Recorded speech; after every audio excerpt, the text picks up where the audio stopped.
በስመ አብ ወወልድ ወመንፈስ ቅዱስ አሐዱ አምላክ። የትምክህት መጥፎነት። ትምክህት የመርዝ ተክል ቅናትን፣ ጥላቻንና በቀልን የሚያስከትል ወረርሽኝ ነው። እግዚአብሔርን ክብር የሚነጥቅ የማይታይ ሌባ ነው። በሰውና በእግዚአብሔር ፊት የተናቀ የዲያብሎስ ግኝት ነው። በአባታችን በሊቀ ዲያቆን ሀቢብ ጊዮርጊስ ቀረበ መንፈሳዊ ምክር። ላይክና ሼር በማድረግ ይጀምሩ። ትምክህት የክፋት ሁሉ መነሻ ነው።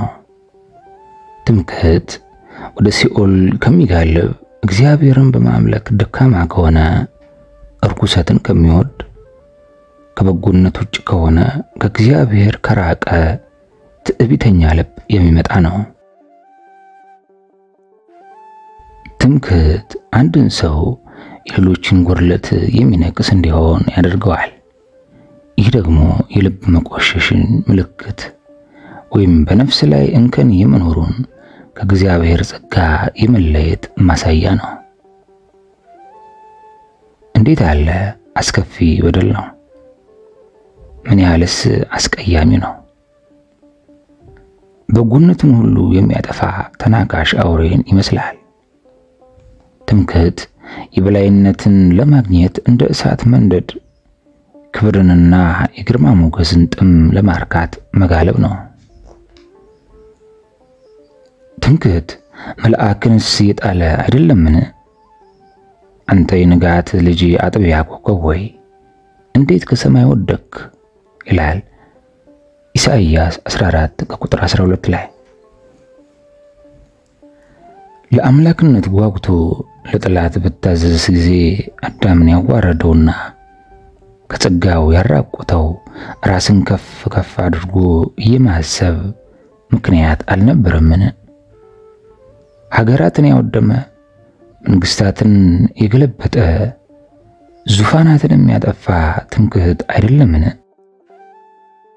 ብዙ የተከበሩና የተመሰገኑ ሰዎችን ትምክህታቸው የቀንን ብርሃንና የፀሐይን መውጣት ማየት እንደማይችሉ የሌሊት ወፎች ሲያደርጋቸው አላያቸውምን? እንዲህ ላሉት ሁሉ በትምክህታቸውና በመኩራራታቸው ምክንያት ከስልጣናቸውና ከደረጃቸው ተዋርደው ስልጣንና ማዕረጋቸው ጠፍቶ ትዝታ ሆኖባቸዋል። እንደነገርኳችሁ ትምክህት የእግዚአብሔር የሆነውን ሰርቆ ለተናቀውና ለተዋረደው ለሰው ልጅ የሚሰጥ ቀማኛ ነው። ትምክህት የእግዚአብሔርን ክብር ለመጋራት ይወዳል። ወደ ጌታችን ኢየሱስ ክርስቶስ ተመልከቱ፣ እርሱም የሕማም ሰው ደዌንም የሚያውቅ እንደሆነ ትረዳላችሁ። ኢሳይያስ 53 ቁጥር 3። በግርግም ተወለደ፣ በድህነት ኖረ፣ መናቅንም ቀመሰ። ሕይወቱ የትህትናና የዋህነት ነበር። ይህን ያደረገውም ኩራታችንን ሊያጠፋ፣ ትምክህታችንንና መታበያችንንም ሊያፈርስ ነው። በማንኛውም ነገር በራስህ አትታመን። ሐዋርያው ቅዱስ ጳውሎስ ሌሎች ሁሉ ቢክዱህ እኔ ግን አልክደም ብሎ በራሱ ባይተማመን ኖሮ አይወድቅም ነበር። ማቴዎስ 26 ቁጥር 33። እኔም በደስታዬ ለዘላለም አልታወክም አልኩ። አቤቱ በፈቃድህ ለሕይወቴ ኃይልን ሰጣት፣ ፊትህን መለስክ፣ እኔም ደነገጥኩ። መዝሙር 30 ቁጥር 6-7። እኔም በደስታዬ ለዘላለም አልታወክም አልኩ። አቤቱ በፈቃድህ ለሕይወቴ ኃይልን ሰጣት፣ ፊትህን መለስክ፣ እኔም ደነገጥኩ። ቁሳዊም ሆነ መንፈሳዊ ሀብት ቢኖርህ፣ ከፍ ያለ የበጎነት ደረጃ ቢኖርህ፣ ሙት የማስነሳት፣ አጋንንትን የማውጣት፣ ሕሙማን የመፈወስ ጸጋ ቢኖርህ፣ ራስህ ያመጣው ጸጋ አይደለምና ለራስህ አንድም ቦታ አትስ። ልብህ ሲታበይና ሲመካ ቀጥሎ እንደምትወድቅና በጎ ነገሮችህ የመውደቅ ምክንያቶችና የመዋረድህ መንስኤ እንደሚሆኑ እወቅ። አንተ ሰው ያንተ የሆነ አንዳች ነገር ሳይኖር ለምን ትታበያለህ?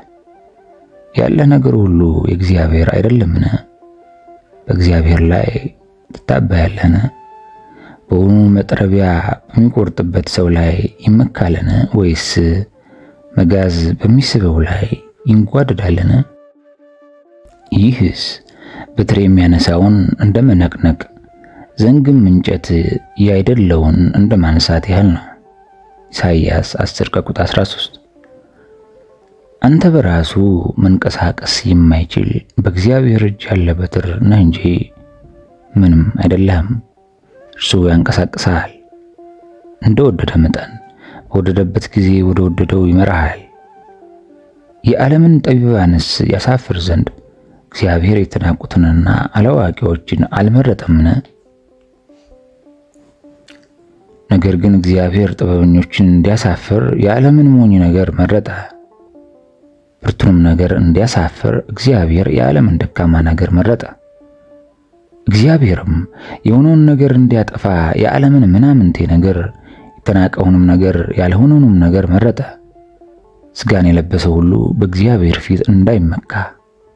አንደኛ ቆሮንቶስ ምዕራፍ 1:27 አንዱ ምንም ሳይሆን ምንም የሆነ ቢመስለው ራሱን ያታለላልና።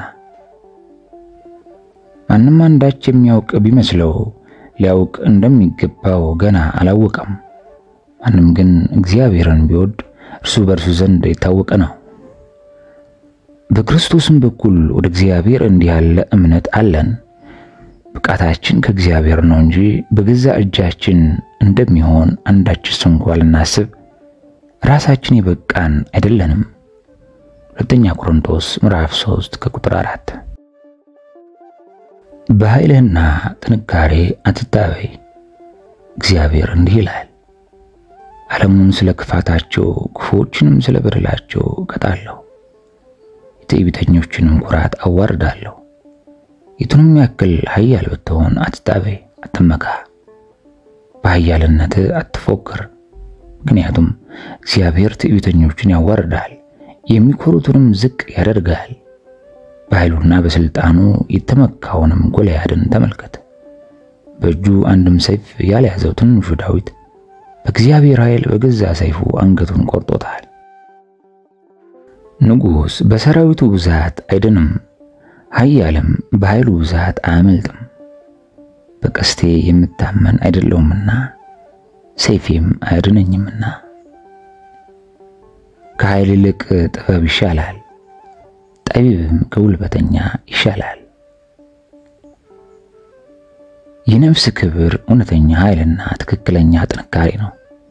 ይህ ጥንካሬ አንዳች ክፉ ነገር እንዳያስፈራ የሚያደርግ ብዙ መከራና ስቃይን ለመቋቋም የሚያስችል ነው።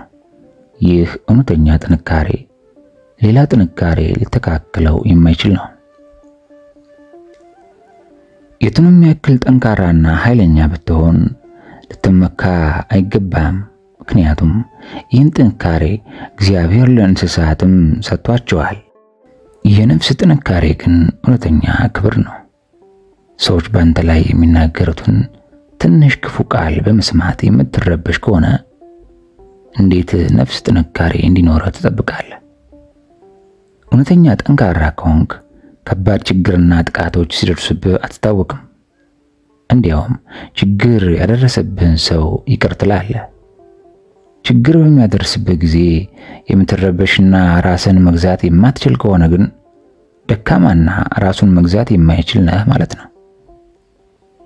በምኞትና በህመም ከመሸነፍ በቀር ደካማነት የለም። ክብርህና ጥንካሬ ወዴት አለ? የረከሰ ምኞትህ ድል የሚነሳ ከሆነ እብሪትህ ኃይልና ጥንካሬ የት ደረሰ? ያደርስህ ይሆን? ጠንካራና ኃያል ከሆንክስ ጠላት ሳያሸንፍህ በፊት እስቲ መቃብርን አሸንፍ፣ ሞትንም ድል አድርግ። አንተ እብሪተኛ ሆይ ጠንካራነትህን እያሳየ አይደለም።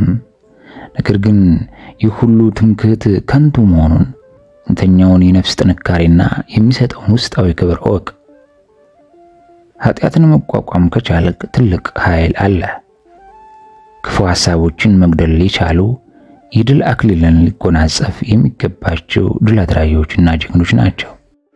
ስጋዊ ውበትን መናቅ። ጠቢው እንዲህ ብሎ ነበር፣ ውበት ሐሰት ነው፣ ደምግባትም ከንቱ ነው። ምሳሌ 31 ከቁጥር 30። ብዙ ነገሮች ከውበታቸውና ከማራኪነታቸው የተነሳ የፈጠራቸውን አምላክ ክብር ይናገራሉ። ነገር ግን ብዙ ሰዎች በዚህ የተፈጥሮ ውበት ቢደነቁም ስለ ድንቅ ፍጥረቱ ለእግዚአብሔር ክብር አይሰጡም። እንዴት ያሳዝናል! የአቤሴሎም የፀጉሩ ውበትና ገጽታው ለሞቱ ምክንያት ነበር። ሕፃናት ውብ ስዕል ተሰቅሎ ሲያዩ በጣም ይሳባሉ። ለጥቂት ጊዜም አንጋጠው በማየት ይቆያሉ። አንተ ግን ውበትን ባየህ ቁጥር እንደ ሕፃናት ቆመህ የምታይ አትሁን። ይልቁንስ በዚያ ውበት ውስጥ ያለውን ትልቅ ትምህርት አስተውል። ያን ጊዜ የፈጣሪን ታላቅነትና እርሱ የፈጠራቸውን ነገሮች የውበት ዳርቻ እንደሆኑ ትረዳለህ። አንተ ያየኸው ያለው ውብ ነገርም የማይመረመረው ከፈጣሪ ውበት የተገኘ በውቅያኖስ ውስጥ እንዳለ ጠብታ መሆኑን አስታውስ።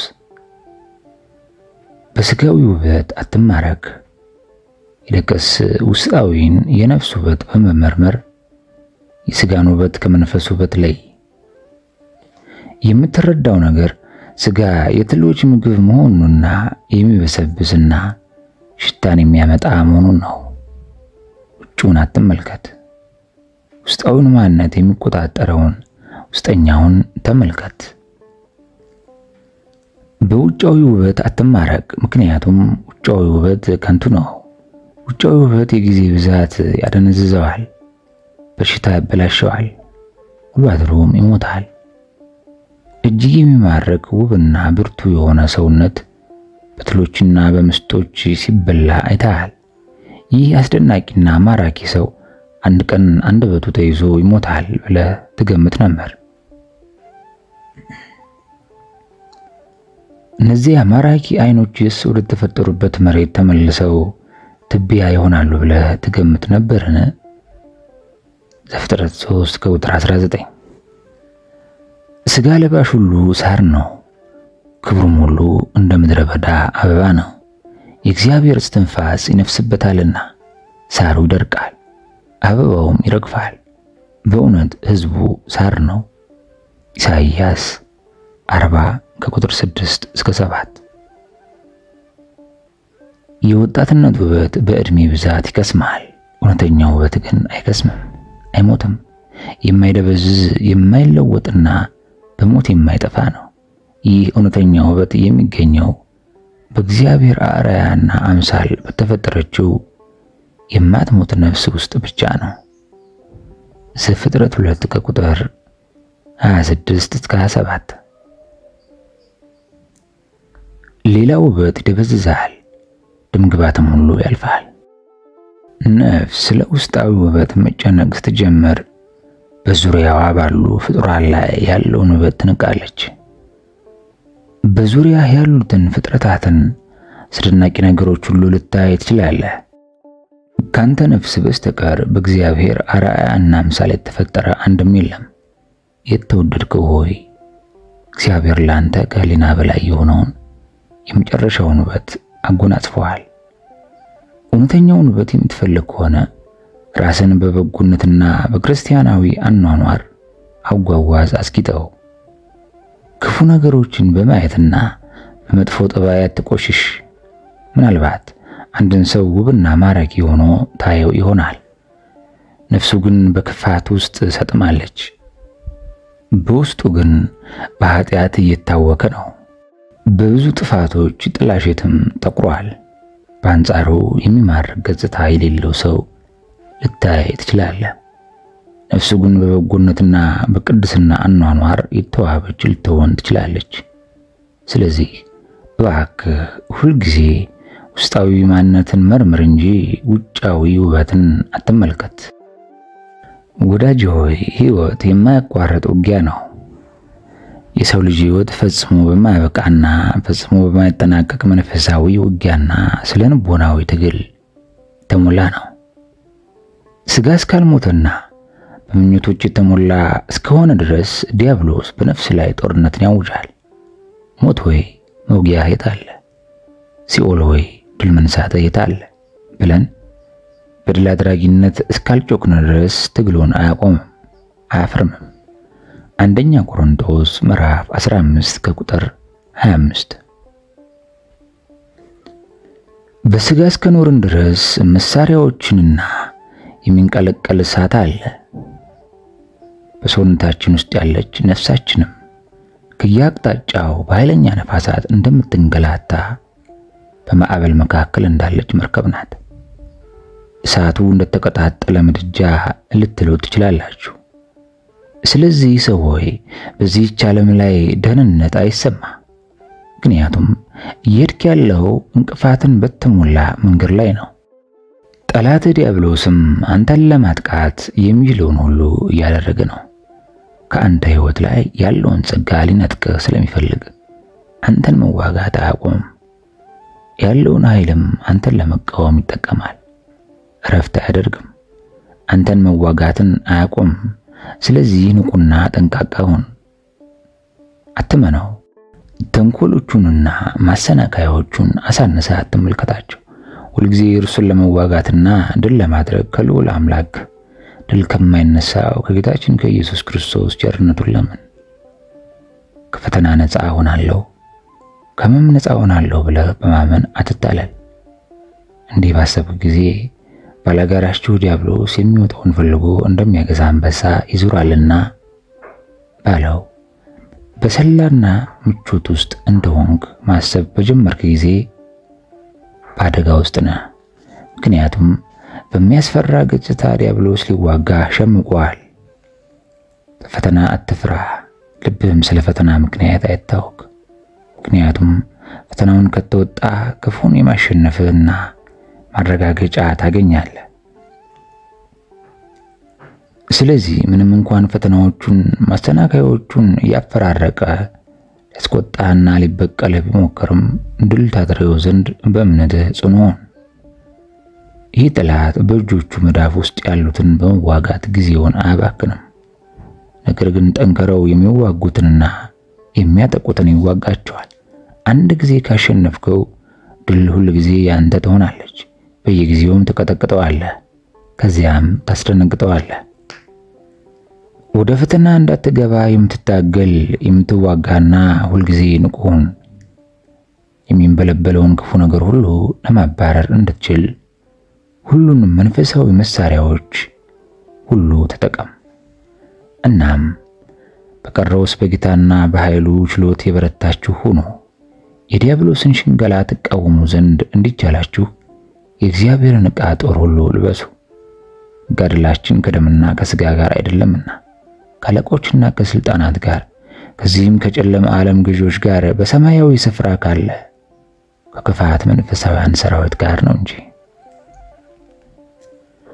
ስለዚህ በክፉ ቀን ለመቃወም ሁሉንም ፈጽማችሁ ለመቆም እንድትችሉ የእግዚአብሔርን ዕቃ ጦር ሁሉ አንሱ። እንግዲህ ወገባችሁን በእውነት ታጥቃችሁ የጽድቅንም ጥሩር ለብሳችሁ በሰላም ወንጌልም በመዘጋጀት እግሮቻችሁ ተጫምተው ቁሙ። በሁሉም ላይ ጨምራችሁ የሚለበሱትንም የክፉንም ፈላጻዎች ሁሉ ልታጠፉ የምትችሉበትን የእምነትን ጋሻ አንሱ። የመዳንንም ራስ ቁር የመንፈስንም ሰይፍ ያዙ። እርሱም የእግዚአብሔር ቃል ነው። በጸሎትና በልመናም ሁሉ ዘወትር በመንፈስ ጸልዩ። በዚህም ሐሳብ ስለ ቅዱሳን ሁሉ እየለመናችሁ በመጽናት ሁሉ ትጉ። ኤፌሶን 6 ከቁጥር 10 እስከ 18። ከጠላቱ አጠገብ ያለ ወታደር ሊያንቀላፋና ሊተኛ አይችልም። ይልቅስ ሁል ጊዜ ለመዋጋት ንቁና ዝግጁ ይሆናል። ጥሩ መርከበኛ የአየሩን ሁኔታ በደንብ ያጠናል። በማዕበልና በሞገድ መካከል እንኳን መርከቡን ከስጥመት ለማዳን መግዘፊያውን አይለቅም። አንተም በየጊዜውና ጠላት የሚያመጣብህን ፈተና ለመቃወም እንዲሁ ንቃ፣ ጠንቃቃ፣ ትጉና የታጠቀ መሆን አለብህ። ጠቢብና ጠንቁቅ ሁን። ጠላትህንም ሳያገኝ አግኘው። ራስህን በነገር ሁሉ ጠብቅ። ሁልጊዜም እግዚአብሔርን መጠጊያ አድርግ። ከጠላት ፈተና ተጠንቀቅ። ዲያብሎስ ቀስቱን ሲወረውርብንና በውጊያው ሲያውከን ይህ በእኛ ላይ ብቻ የተደረገ ቁጣና ጠላትነት አይደለም። ምክንያቱም እርሱ የእግዚአብሔርንም ጠላት በእኛ ላይ የሚደርሰው መከራ በእግዚአብሔር ላይ የሚደረግም ተቃውሞ ነውና። ዲያብሎስ እግዚአብሔርን ማጥቃት ባለመቻሉ ፍጥረታቱን በማታለልና ከእርሱ ጋር ወደ ዘላለማዊ ቅጣት እንዲገቡ በማድረግ ሊበቀለው ይጥራል። ተወደድከው ሆይ ይህንን ነገር አስተውል። ዲያብሎስን ስትቃወመውና ስትዋጋው ክፉን ነገር ከእናንተ እያራቃችሁ ብቻ አይደለም፣ ለእግዚአብሔርም ክብር እየተዋጋ ነው። ስለዚህም የክፉን ዲያብሎስ ማማለያና መደለያ በመቀበል እግዚአብሔርን ከማሳዘን ይልቅ ፈተናውን በጽናት ስትታገል በውጊያው ላይ ብትሞት ይሻላል። ለፍታም ቢሆን ብቻ እየተዋጋ እንዳለ አድርገህ አታስብ። ምክንያቱም እግዚአብሔር በጠላት ላይ ድል መንሳትን ይሰጣል። አቤቱ አምላኬ ሆይ ተነስ፣ እጅም ከፍ ከፍ ትበል፣ ድሆችን አትርሳ። ኃጢአተኛ ስለምን እግዚአብሔርን አስቆጣው? በልቡ አይመራመረኝም ይላልና። መዝሙር 10 ከቁጥር 12 እስከ 13።